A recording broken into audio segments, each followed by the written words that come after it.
Season 2, Episode 7 of 1923 begins with everyone at the ranch or at Livingston Station, waiting for Spencer to return home. This is essentially the equivalent of taking a deep breath before a storm, as conflict is imminent. Meanwhile, upon noticing the numerous corpses trailing behind Teonna, Mon manages to catch up to her. Despite the trio's consensus that males are the issue, they're compelled to question Teonna in accordance with the warrant. Mai is prepared to release her until Teonna foolishly decides to open fire on them. Teonna is apprehended after a pursuit. Teonna doesn't sugarcoat the killings and instead highlights the unfair and cruel treatment she has received, despite assurances of a fair trial. But the atrocities she endured do help her rationalize her behavior.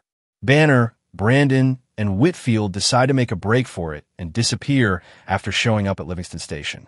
The reason for this is because Whitfield tormented the females in a terrible and merciless manner. Even if he doesn't want to be involved, Jacob won't let him go because, as he points out, he began it. Even if the Alex meets Spencer car isn't the best place to wait out a storm, Alex finds herself still struggling in her cold tomb. In preparation for braving the cold and wind, she gathers any articles of clothing she can find, including letters, a newspaper, and a lighter. Here, she is aiming to ignite a fire. The couple didn't use the lighter in the last episode. I know it's a small point, but why?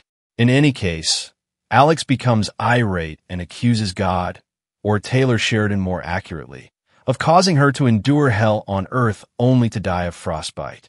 But when a train appears on the horizon, her misery appears to be coming to a close. A train belonging to Spencer. Spencer sees Alex and immediately gets off the train to go visit her. Spencer quickly reunites with her and then hurries to the train, holding her in his arms. A hitch has arisen, but thankfully the train has stopped so she can get aboard. She requires warmth, as she has suffered severe frostbite. She needs to warm up gently, according to the onboard doctor, who says she's not in good health. The doctor warns Spencer not to disembark at Livingston due to Alex's unstable condition. He should instead wait until they reach Bozeman, where she can be met by an ambulance. Shortly after, the train station fight arrives at Livingston Station, and fighting breaks out. Spencer assists Banner's wife and child in boarding the train, but Bill shoots and kills him on the platform to defend Jacob and the others. Though he follows through on his promise and kills a few of his own soldiers, getting Banner's family to Portland is something Jacob guarantees. Spencer must remain at the property while Jacob meets Alex on the train. Since Jacob is also shot in the stomach, he stays behind as well, and the two of them go to the hospital together. Spencer quickly bids farewell to Alex, rallies the warriors, and returns to rescue Yellowstone. Sadly, Whitfield soldiers have been patiently waiting for nightfall, and they have attacked the Dutton Ranch. The number of men attacking in their dozens is far higher than what the men at the ranch can handle. They do what anyone would expect and light the establishment on fire with Molotov cocktails. But the group puts out the fire in time to save the building. Elizabeth also contributes in her own way. Spencer does bring additional forces later on, but they aren't necessary. He enters the building, wields 2 pistols, and loads up on ammunition, channeling his inner Tomb Raider to eliminate every single man. As a result, they quickly learn that Jack has died. Yet, although the foot soldiers have vanished, the main boss is plainly still alive. Spencer is ready to retaliate the moment he finds out about John's birth and death. Whitfield. Jacob gets stitches while Alex gives birth at the hospital. In addition to Alex's critical need for surgery to amputate her frostbitten limbs, the infant is plainly preterm and unstable. But Alex says no and clings to her baby.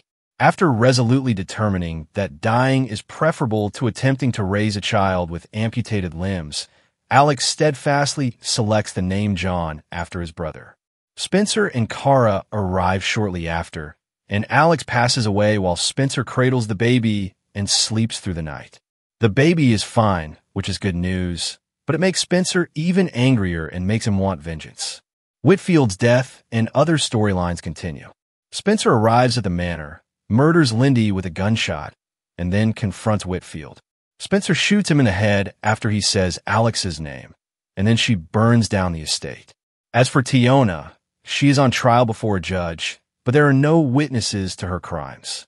Thus, the judge finds her not guilty. After receiving permission to go on a horse, she sets out on an adventure to find a new place to call her own. Elizabeth decides to depart, as her purpose for being here has been fulfilled, with the ranch being saved and Whitfield's death. As she bids farewell to Cara, Jacob has a conversation with Spencer and decides he won't accompany her on the voyage. Knowing that his time of gallivanting and gathering is coming to a close, he has decided to take care of Spencer's grandchild instead. He continues to hang out with Cara and calls Alex a shooting star. The 1923 finale delivers action, but sacrifices plot coherence.